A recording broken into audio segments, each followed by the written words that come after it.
नमस्कार दोस्तों, मैं नीरज जहांगीर स्वागत करता हूं आपका पाठशाला क्लासेस के इस YouTube प्लेटफॉर्म पर। आज के इस वीडियो में हम बात करने वाले हैं विद्या संबल योजना के बारे में। आपने अभी तक ये सुन लिया होगा कि विद्या संबल योजना है वो रद्द हो गई है। हम इसी के बारे में बात करने वाले हैं कि सरकार क्या करना चाह रही है और कैसे सरकार है उन्होंने एक तैयारी करने वाला जो स्टूडेंट है, एक युवा है, उसका कैसे मज़ाक है वो बना कर रखा है, उसके बारे में हम बात करने वाले हैं। बहुत एक इंटेंस सेशन है वो ये होने वाला है। मतलब मैं बा बहुत सारी चीज़ों के बारे में आपके साथ में डिस्कस करना चाहता हूँ, तो सेशन को लास्ट तक ज़रूर देखना है।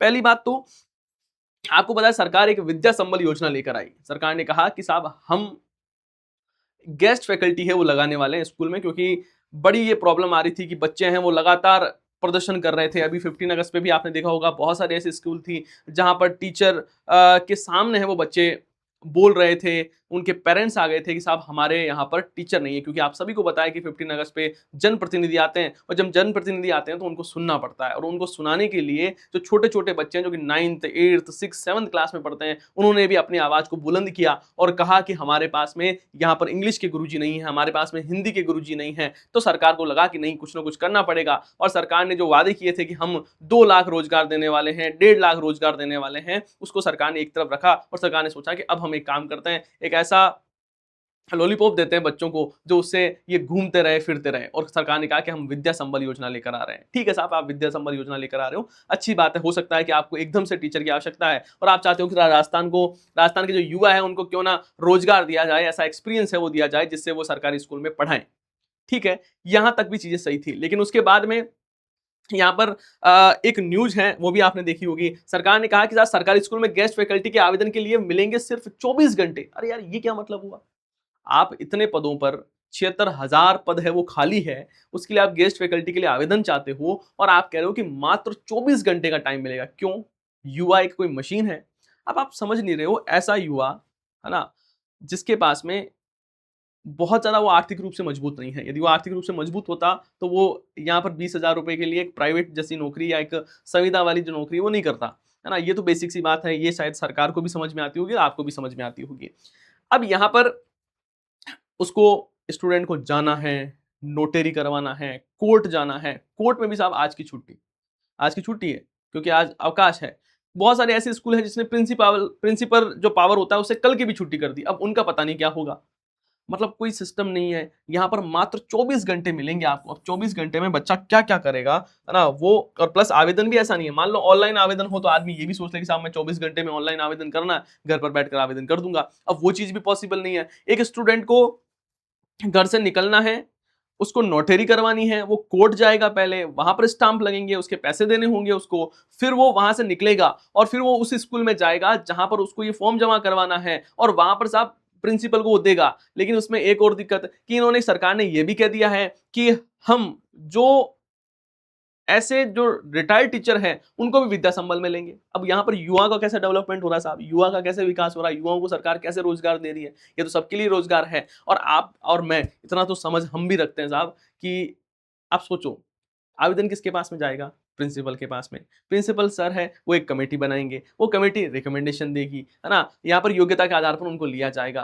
तो उसमें आपको ये नहीं लगता कि जो टीचर ऐसे हैं, जो रिटायर हो गए हैं, उसी स्कूल से हैं, उनको पढ़ाने में ज़्यादा मौका मिलेगा? ये बेसिक सी बात है ना, ये आप भी समझ सकते हो। तो यहाँ पर सरकार अजीब सी चीज़ें करने वाली है। देखो, लिखा हुआ है कि फॉर्म भरकर सीधे संबंधित स्कूल में व्यक्तिगत रूप से जमा कराने की अंतिम तिथि 27 अगस्त तय की गई है। प्रदेश में बुधवार को सार्वजनिक अवकाश होने के कारण स्कूल और कोर्ट है वो दोनों बंद रहेंगे, तो आप नोटरी करवा नहीं पाओगे। फिर आपको एकदम से 27 तारीख का दिन मिलेगा, उसमें देखो नोटरी वाली शॉप है, भयंकर भीड़ मिलेगी। जहाँ पर स्टाम्प शॉप मतलब जो जगह है वहाँ पर, चाहे स्टाम्प वाली जो दुकान है, भयंकर भीड़ मिलेगी। फिर बच्चे जाएँगे सब। अरे यार, 76,000 बहुत बड़ी चीज़ें होती है। 76,000 के लिए आप सोचो कितने स्टूडेंट्स हैं वो इधर-उधर होंगे। दूसरी बात है, अब सरकार ने कह दिया, मतलब समझ में ही नहीं आता। इनको जब तक अभी साला दर्पण पोर्टल पर ये भी नहीं पता है कि किस स्कूल में कौन-सी पोस्ट खाली है।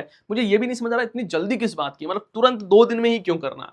भई तो ना अच्छा खासा टाइम दो। जब आपको पता है भाई ऑफलाइन फॉर्म फॉर्म भरे जाएँगे, तो लगभग 10 दिन का टाइम दे दिया जाना चाहिए। सरकार तो यहाँ पे जब ऑनलाइन जो बोर्ड है, हमारे कर्मचारी चयन बोर्ड है, आरपीएससी है, जब ऑनलाइन आवेदन हो रहे हैं तब भी आपको टाइम कितना दिया जा रहा है? आपको टाइम दिया जा रहा है 10 एक-एक महीने का, और यहाँ पर ये 24 घंटे का टाइम दे रहे हैं। उसके साथ-साथ में ये तो चलो ठीक है, और भी चीज़ें सही थी। इसके बारे में यहाँ पर एक आदेश आ गया, और इस आदेश में कहा जा रहा है कि एक तो आपके नागौर, जोधपुर, बारां और धौलपुर, यहाँ पर हमने क्या कर दिया, इसे स्थगित कर दिया। देखो यहाँ पर ये आदेश है, देखा शिक्षा विभाग द्वारा संचालित शिक्षण संस्थानों में विद्या संबल योजना के संबंध में जारी शिक्षा दिशा निर्देश के एवं प्रक्रिया आदेश को निरस्त कर दिया गया साहब। यहाँ पर इसे निरस्त कर दिया। कब तक निरस्त कर दिया साहब? नेक्स्ट जब तक आदेश नहीं आता है तब तक हमने निरस्त है वो कर दिया है। किस किस जिले के लिए आया है ये सर? ये जोधपुर के लिए आया है, अभी नागौर के लिए आया है, बारां के लिए आया है, और धौलपुर के लिए। ये तो हमें अब तक का पता है, हो सकता है और भी जिलों के लिए आ जाए कि हमने ये योजना है वो स्थगित कर दी है।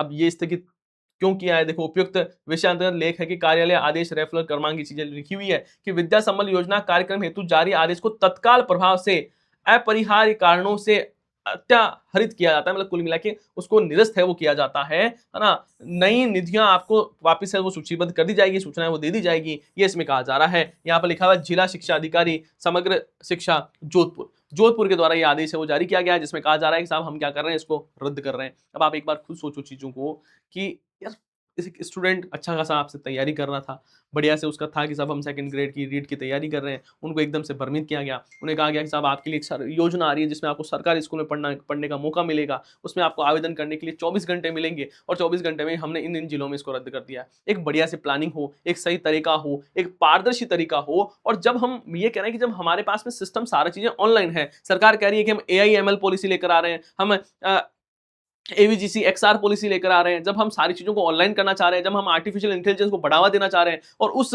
जमाने में सरकार कह रही है कि आप जाओ और ऑफलाइन फॉर्म भरो, जमा करवाओ, फिर वहां पर प्रिंसिपल को आप दो, यार क्यों फिर जरूरी है? फिर आप तो एक काम करो ना, जब मेरिट से ही सारी चीजें करनी है तो सारी चीजें ऑनलाइन जमा करवाओ, वहीं से मेरिट लिस्ट निकले और सारी चीजें पारदर्शी हो। जब आपके साथ पास में इतनी इतनी बड़ी बड़ी संस्थाएं हैं तो उस संस्थाएं का आप प्रयोग कर सकते हो। मतलब क्यों इतना अर्जेंसी में चीजें हैं वो की जा रही है? आपका इस पर क्या राय है? बाकी ठीक है यार, मैं मतलब कुछ ज़्यादा नहीं कहना चाहूँगा, मैंने बहुत कुछ कह दिया, और पता नहीं इस पर आपका क्या रिएक्शन रहेगा, ये भी मुझे नहीं पता, क्योंकि कई जगह चीज़ें शायद आप समझ भी नहीं पाते हो कि मैं किस पर्सपेक्टिव से आपको बोलना चाह रहा हूँ। कई बच्चे सोचेंगे नहीं सर, विद्या संबल योजना बढ़िया है, सरकार को लानी चाहिए, ये तो गलत है ना? आप जो कह रहे हो वो बिल्कुल सही नहीं है, क्योंकि मैंने देखा है कि जब भी मैं आवाज़ उठाता हूँ आपके लिए, बहुत सारे ऐसे स्टूडेंट हैं जो कि उसको बहुत नेगेटिव वे में लेते हैं। लेकिन हाँ, मेरा काम है ये कि मैं आपको कहूँ, जो मुझे लगता है कि आपके साथ में गलत हो रहा है, उस पर मैं आवाज़ उठाऊँ। ये आपके लिए न्याय नहीं है। विद्या संबल योजना आपके लिए नहीं बनी हुई है। सरकार को एक परमानेंट नौकरी वाली बड़ी वैकेंसीज आपके लिए लेकर आनी चाहिए, जिसमें जो मेहनती स्टूडेंट्स हैं, जो कि मेहनत कर रहे हैं, उनका सरकारी नौकरी में चयन हो। ना कि सरकार ऐसा करे कि साहब आपकी मेरिट में क्या रहे, है ना? सरकार ये कहे कि साहब हम आपको कुछ टाइम के लिए लगा रहे हैं। जिस दिन मुझे बताओ एक स्टूडेंट है जो 3 साल तक, मान लो कि वहाँ पर कोई नया टीचर नहीं आया, 3 साल बाद में नया टीचर आ गया, तो फिर वो स्टूडेंट कहाँ जाएगा? बड़ी दिक्कत है ना। सरकार ने ये कह दिया कि साहब आप कभी भी कोर्ट में जाकर ये नहीं कह सकते हो कि मैं यहाँ पर विद्या संबल में लगा हुआ था और अब मुझे परमानेंट कर दिया जाए। सरकार ने पहले ही ये बात बोल दी है कि यहाँ पर किसी प्रकार का कोई भी आप कोर्ट में जाकर ये नहीं कह सकते हैं कि मुझे परमानेंट किया जाए, मुझे स्थायी नौकरी वो दी जाए। स्थायी नौकरी आपको नहीं मिलेगी, विद्या संबल एक अस्थायी नौकरी है। तो इसके लिए समझो चीज को, बढ़िया तरीके से तैयारी करो, और इन चीज़ों में मत फँसो, इसमें बहुत ज़्यादा फ़ायदा नहीं मिलने वाला है आपको। हाँ, यदि आपको लग रहा है कि नहीं सर मेरी स्थिति ऐसी है कि नहीं मुझे करना ही पड़ेगा, तो आप प्रयास कर सकते हो, कोई दिक्कत वाली बात नहीं। गलत मैं इसको ये नहीं कह रहा हूँ गलत है, लेकिन मैं ऐसा कह रहा हूँ ये मीठा ज़हर है जो आपको बर्बाद करने की तरफ है वो ले जाया जा रहा है। सरकार को गेस्ट फैकल्टी की कहाँ ज़रूरत है जब इतने साल हो गए। मैं ये मानता हूँ चलो ठीक है, सरकार ये ऐसा हो जाए कि साहब आज ही सरकार बनी है ना? अभी चुनाव हुए हैं, अभी सरकार बनी है, अब सरकार के पास में इतना टाइम नहीं है कि सरकार है वो करवा सके, वैकेंसी से वो करवा सके। इतनी वैकेंसी जब हो गई है, आज 2-2 साल हो गए सरकार को बने हुए, अब भी उनको विद्या संबल से पद भरे जा रहे हैं। लगभग 1 करोड़ 91 लाख रुपए खर्च करने पड़ रहे हैं विद्या संबल योजना के लिए, तो वो गलत ही है। वो आपके लिए एक न्याय नहीं है। इससे अच्छा ये होता है कि सरकार आपके लिए एक शानदार वैकेंसी लेकर आती, अच्छे पदों पर वैकेंसी लेकर आती, एक पारदर्शी तरीके से एग्जाम कंडक्ट होता जिसमें किसी प्रकार की चीटिंग नहीं होती, और उसके साथ ही कि यहाँ पर जो एग्जाम पैटर्न का लेवल है वो ऐसा बनाया जाता जिसमें हर एक स्टूडेंट का पता लगे कि उसकी तैयारी कैसी है, ना कि गधे और घोड़े हैं वो एक समान कर दिए जाए। ऐसा पेपर नहीं, जो ऐसा पेपर जिसमें जो सर्वश्रेष्ठ है उसका चयन किया जाए, ऐसा यदि पेपर होता तो शायद आपको, मुझे, सबको बहुत अच्छा लगता। बस आपको बताना है कि आपका इस पर क्या राय है। बाकी आप सबको पता है कि हम आपके लिए लगातार प्रयास करते हैं, आपके लिए यूट्यूब पर फ्री क्लासेस हो रही है, और बाकी मैंने सारी चीज़ें बताई दी। आई होप ये सेशन आपके लिए अच्छा रहा होगा। यदि सेशन अच्छा लगा है आपको, यदि आपको लगता है कि मेरी बात सही है, तो आप वीडियो को लाइक कर सकते हैं। यदि आपको लगता है कि नहीं सर आप गलत बोल रहे हो, तो कोई बात नहीं है, आप स्किप कर देना और नेक्स्ट वीडियो की तरफ चले जाना। आप सभी का बहुत-बहुत धन्यवाद। हम मिलते हैं नेक्स्ट सेशन में। जय हिंद, जय भारत।